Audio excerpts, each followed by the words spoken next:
Hello there, Q.u.A.n.IQ here.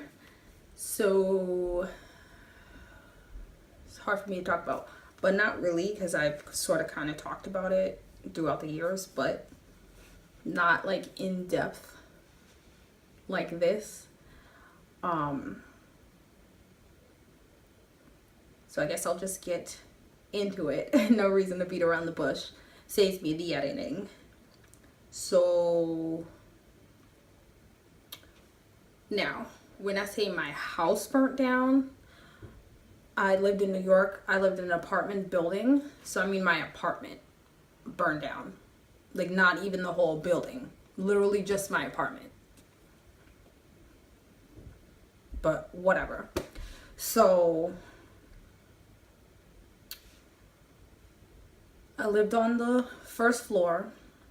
I remember there was like a step maybe two to get into my house, and then when you open the door you see the living room, and if you go to the left you'll be in the kitchen. If you go towards the living room, you go left, there down a little hallway, and in front of you there's the bathroom, and then right before the bathroom there's me and my mom's room. Pink walls. That's like all I remember. But yeah, so I set the scene. Now let's set the mood. Setting the mood, setting the mood. Don't have background music, so I'm setting the mood. Setting the mood. Ooh, by my mixtape. Yes. So I was 5. It was the Valentine's Day before my birthday. My birthday's March 19th. Those of you that are wondering, I accept presents. And I was hanging out with my best friend at the time, and I was in my room, and my mom was in the living room.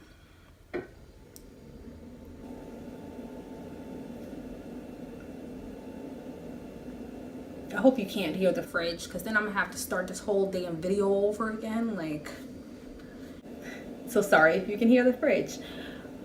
Moving on. Yeah, I don't remember like what happened, but I do remember I was sleeping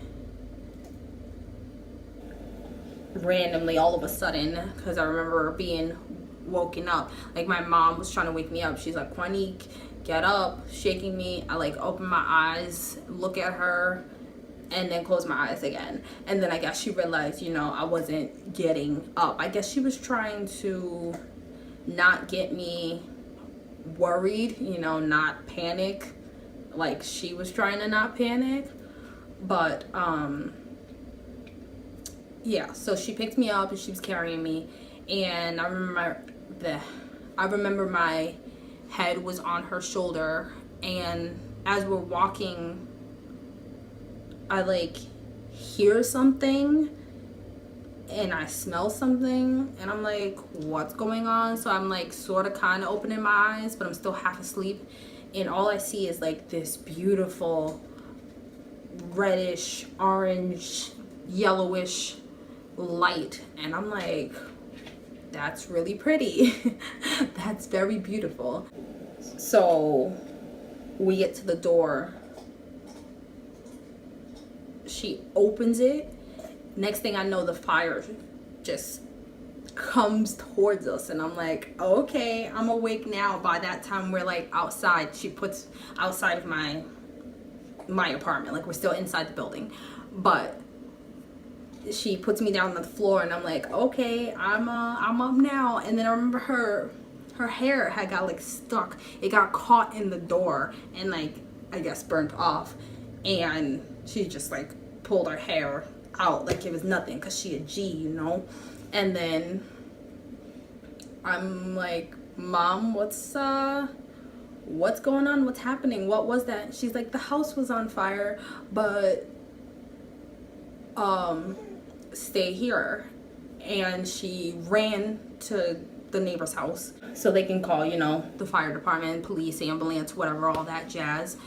And I don't know how long it took them to get there because I don't have time perception, and then I was a little kid, so I wasn't really paying attention to all that. So I remember eventually they got there, put the fire out, but it was like the middle of the night. And then I remember there was, you know, everybody in the building came to see what's going on. You got the fire department, the police, ambulance going around. I remember there was like a news person there because I remember they were like interviewing my mom, and then at some point after like a couple of questions, she answered all their questions basically, and then after that she was like, you know, my daughter's tired, it's like 2:30 in the morning or whatever time it was, I should, you know, get her to sleep or something. And her best friend at the time lived in the same building that we did. She just lived on like the 5th or 6th floor or something like that.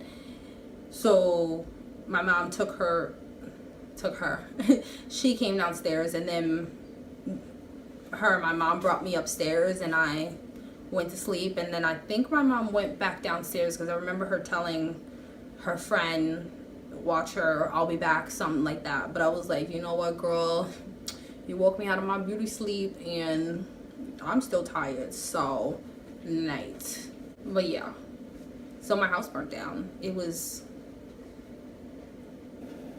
rough. It was hard because I was 5. Like I was about to turn 6 in 1 month. Like 1 month. It was crazy. I remember we lived with her best friend for a little while, and then we moved in with my uncle for a little while, and then we I guess he's technically my great uncle because it's my grandmother's brother, which is my mom's uncle. Whatever, I just call him my uncle. And yeah, and then we moved to a hotel for a little while. Spent my 6th birthday there. It was awesome, just me and my mom. And I remember we moved around a lot after that, mostly to shelters and stuff like that. I never really thought much into it. Like I thought about it, but you know, things happen, new things start to happen, and you just have to, sometimes they just move at such a quick pace that you don't even have time to sit down and reflect sort of on the past happenings before something new happens, and you're like, okay, gotta move on to the next thing, you know. So I thought I was over it, I thought I processed it, but when I worked at Walmart, this lady came to return some clothes that she had bought and stuff like that. And I remember looking at her total, and it was $2,000, and I was like, my God, you spent $2,000? And she was like, well, yeah, my house just burned down. And I'm like, wow, I wish I had $2,000 after my house burnt down to just buy new things. That would have been great. But yeah, and then I was like, oh, my house burnt down too. And she was like, oh, recently? And I'm like, no, when I was 5. She was like, oh my God, you were 5, that must have been hard, blah, whatever she said, I forget. I was like, yeah, and then did her return. And then after that, I just like went to a different part and just like completely broke down crying. And my friend was like, are you okay? And I was like, I thought you left me, leave me alone. Like, so I guess I'm not over it. I guess I never fully healed that part of my heart. But I wanted to tell this story so you can get to know me, and I thought I'd start from the beginning, you know, and then work my way from there. This was supposed to be the first Actually, this is the first story time, technically, I guess, if I don't count whatever else is on my damn page, because I didn't figure out what story times was until like a year ago. So yeah, it doesn't count until now. But yeah, I thought I'd just start with this, and then we can work our way up until you see all of this, all this chocolate standing before you. Well, I'm sitting on a stool. You know what I mean. Yeah, I guess that's pretty much it. This is a shorter story than I thought it was gonna be. Oh, I gotta get used to saying this also. Like, comment, subscribe, all that jazz. Until next time, bye.